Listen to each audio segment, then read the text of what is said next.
자, 그리고 이제 이렇게 경제 개발을 통해서 이제 집권을 이어나가고 있었던 거고, 이제 그러면서 이제 이 장기 집권을 이제 꿈꾸게 되는 거죠. 어디선가 많이 본 것 같지만, 그죠? 이승만 정부랑 비슷하지만 어쨌든 다시 이제 장기적 집권을 꿈꾸면서 결국은 이제 그 중임 제한이라고 하는 부분, 삼선을 이제 그 많은 조항들을 철폐해야 되는 이런 상황들이 생기게 됩니다. 자, 그래서 결국 이 박정희 정부 하에서도 3회 연임을 허용하는, 대통령 3번 할 수 있다라고 하는 연임 허용하는 개헌을 추진을 하게 되는 거고, 그러면서 이제 결국은 장기 집권 모드로 이제 전환을 하게 됩니다. 그래서 이제 이런 이제 그 연임을 허용하는 이제 그 개헌들을 이루게 되는 거죠. 당연히 우리나라 국민들은 이승만 정부 때 이런 것들을 다 경험을 했잖아요. 그러니까 이러한 3선을 허용하는 개헌에 대한 반대를 하게 되는 거고, 이 반대 시위가 이제 전국적으로 일어나게 됩니다. 자, 그런데 뭐 이런 반대 시위는 다 경제 발전을 위해서 해야 된다. 그 다음에 국가 안보가 중요하다라고 하는 것을 내세우면서 이런 반대 시위들은 다 진압을 하고 결국은 3선을 허용하는 이제 개헌을 실시를 하게 되는 거죠. 자, 그래서 이 개헌에 따라서 다시 이제 박정희가 대통령 후보로 나오게 되는 거고, 자, 이 7대 대통령 선거에서 대통령으로 당선이 되게 됩니다. 1971년이었던 거죠. 요때 이제 그 야당 후보로 이제 김대중 후보가 나왔는데, 이 김대중 후보에게 굉장히 좀 힘겹게 승리를 하는 이런 이제 모습을 보이게 됩니다. 이건 앞서도 얘기한 것처럼 대한민국 국민들이 이제 이렇게 이제 3선까지 간다, 장기 집권으로 간다라고 하는 거를 눈치채게 되는 거고, 거기에 대한 이제 불만들이 이렇게 투표로 행사가 되었다라고 볼 수가 있는 거죠. 자, 어쨌든 3선 개헌을 통해서 이제 장기 집권 모드로 가게 되고, 이제 대통령으로 이제 계속 정부를 이끌어 나가게 됩니다. 자, 그런데 이 국제사회가 70년대 들어가게 되면 이제 변화가 생기게 되는데요. 가장 크게는 이제 흔히 말하는 냉전 체제가 약화되게 됩니다. 자, 그래서 이제 닉슨 독트린이 발표되고, 그 다음에 미국의 대통령이 중국을 방문해서 마오쩌둥을 만나면서 일명 이제 핑퐁 외교. 그러면서 이러한 냉전체제의 완화가 이제 하나의 새로운 국제적인 분위기로 만들어지게 되는 거죠. 자, 그러다 보니까 반공을 내세우면서, 안보를 내세우면서 이 장기 집권을 하려고 했던 이 이제 박정희 정부 입장에서는 반공만 내세우기는 좀 힘들어지는 그런 상황들이 발생을 하게 되는 거고요. 자, 그래서 이러한 이 국제 그 냉전체제 완화라고 하는 국제 분위기에 편승을 해서 결국 이제 북한하고 이제 대화를 하게 됩니다. 그 결과 1972년에 7.4 남북 공동성명을 발표를 하게 되는 거죠. 그래서 이 장기 집권에 따르는 국민들의 불만이나 이런 것들을 이제 이 남북관계라고 하는 측면으로 이제 돌리게 됐던 겁니다. 자, 그렇게 해서 이제 7.4 남북 공동성명을 발표하면서 남북관계가 좋아진다, 뭔가 새로운 분위기가 나오나 보다, 이렇게 이제 사람들이 관심을 가지고 있었는데, 오히려 이제 이 7.4 남북 공동성명 발표 이후에 이 박정희 정부는 이제 대통령 특별 선언을 단행을 하게 되는데요. 그게 이제 바로 10월 유신입니다. 왜 그러냐면 이제 이렇게 남북 간에 이제 공동성명도 발표하고 했지만 결국 통일을 준비해야 된다. 그러려면 더욱더 이제 이런 안보가 중요하다. 이런 것들을 이제 하나의 구실로 내세우면서 이제 유신을 이제 선포를 하게 됐던 거죠. 그래서 1972년 10월 17일 날 이제 일명 이제 10월 유신이 선포가 되게 되는 거고, 그래서 이제 전국에 비상계엄령이 내려지게 되는 거고, 국회는 해산되고, 그 다음에 정치인들의 활동도 금지를 당하게 됩니다. 자, 그러면서 이제 비상국무회의를 만들어서 거기에서 이제 새롭게 다시 헌법을 제정을 하게 됐던 거죠. 이때 만들어진 새로운 헌법이 바로 유신헌법입니다. 자, 그래서 이제 10월 27일 유신헌법이 만들어지고, 이제 새로운 헌법이 만들어졌으니까 이거를 국민투표에 붙여서 새 헌법으로 확정을 짓게 됩니다. 자, 그리고 이때 이제 헌법을 개정하면서 새로운 유신헌법이 만들어지면서 대통령 선출도 앞서 본 것처럼 71년 대통령 선거에서 박정희 대통령이 승리를 하긴 했지만 사실 야당 후보였던 김대중 후보의 선전이 눈에 띄었다는 거죠. 이제 그러다 보니까 이제 이 유신헌법을 반포하면서 이제 대통령 선거 방법도 직선제에서 이제 간접 선거로 다시 바꾸게 됩니다. 그래서 이제 통일주체 국민회의라고 하는 것을 만들어서 그 통일주체 국민회의에서 대통령을 선출하는 방식으로 바꾸게 되는 거죠. 자, 그래서 이렇게 헌법을 바꾼 이유에 72년 10월 유신헌법을 만든 이후에 그 헌법에 맞춰서 통일주체국민회의를 만들고 그 통일주체국민회의에서 다시 간선으로 대통령을 선출을 하게 됩니다.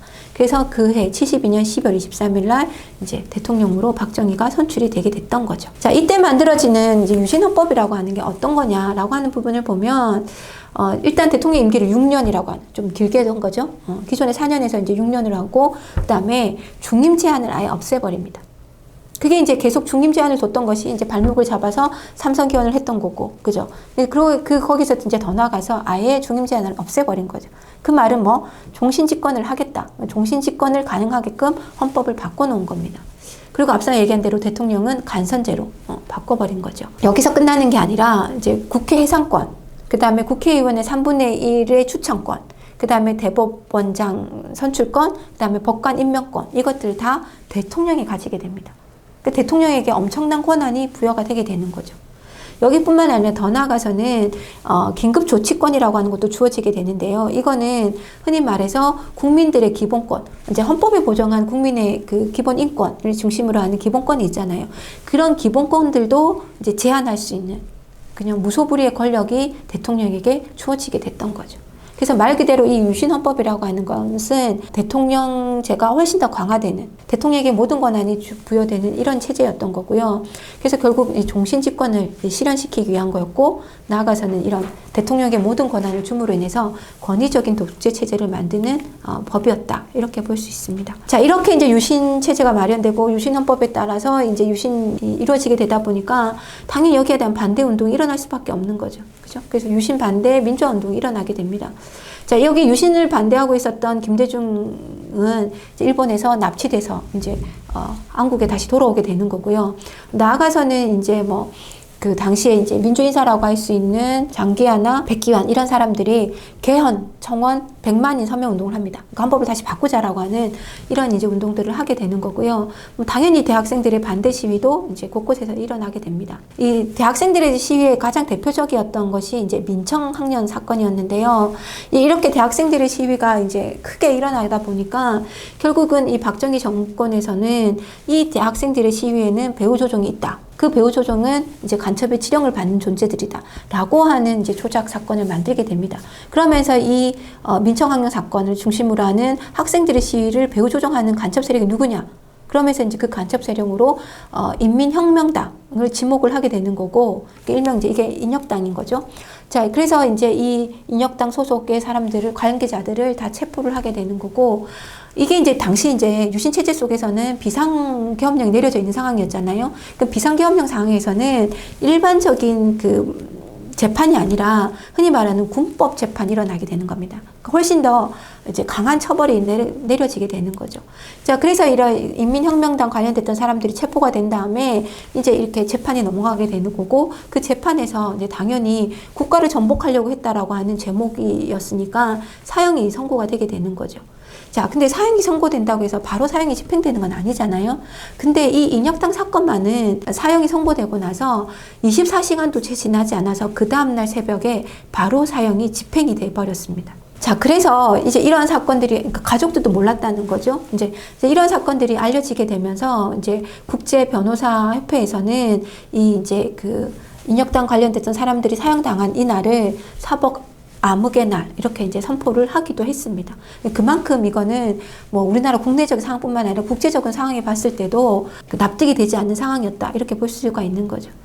자, 이런 식으로 이제 이 인혁당 사건들까지 이제 일어나게 되는 거고, 그리고 이제 76년에 가면 이제 그 민주 인사들이 다 모여서 이제 3.1 민주구국선언 이런 것들을 이제 하면서 유신에 반대하는 민주화 운동들을 이어나가게 됩니다. 자, 그리고 이제 그 뒤에 이어서 1978년에 이제 국회의원 선거가 일어나게 되는데요. 이게 총선거가 일어나는데, 이때 이제 총선거 결과 야당이 당연히 여당보다 더 많은 득표를 하게 됩니다. 그러니까 말 그대로 이제 민심이 이동을 하게 된 거죠.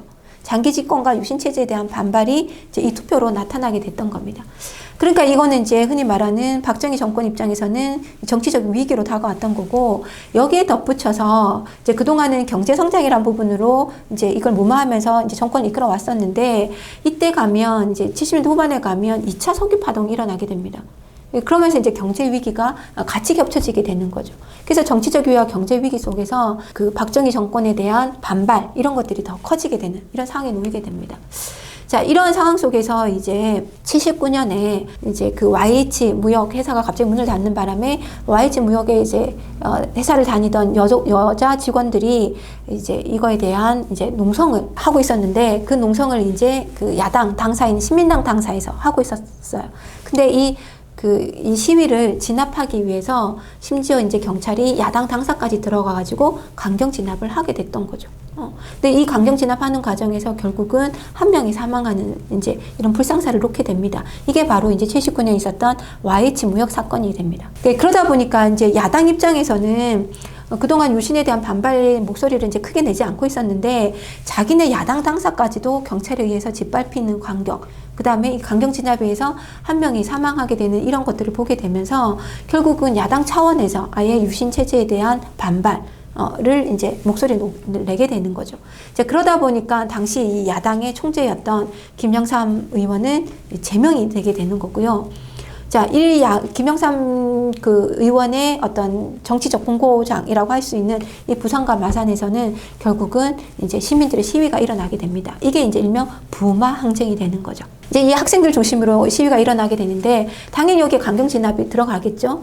이제 그런데 이 강경 진압이 이루어질수록 오히려 시민하고 노동자들이 더 동참을 하면서 시위가 확산이 되는 이런 양상들을 보이게 되는 거고, 사실은 이게 더 이제 그 민심들의 어떤 이 정부에 대한 심판이라고 하는 부분들이 들끓고 있었다, 이렇게 보여지게 되는 거죠.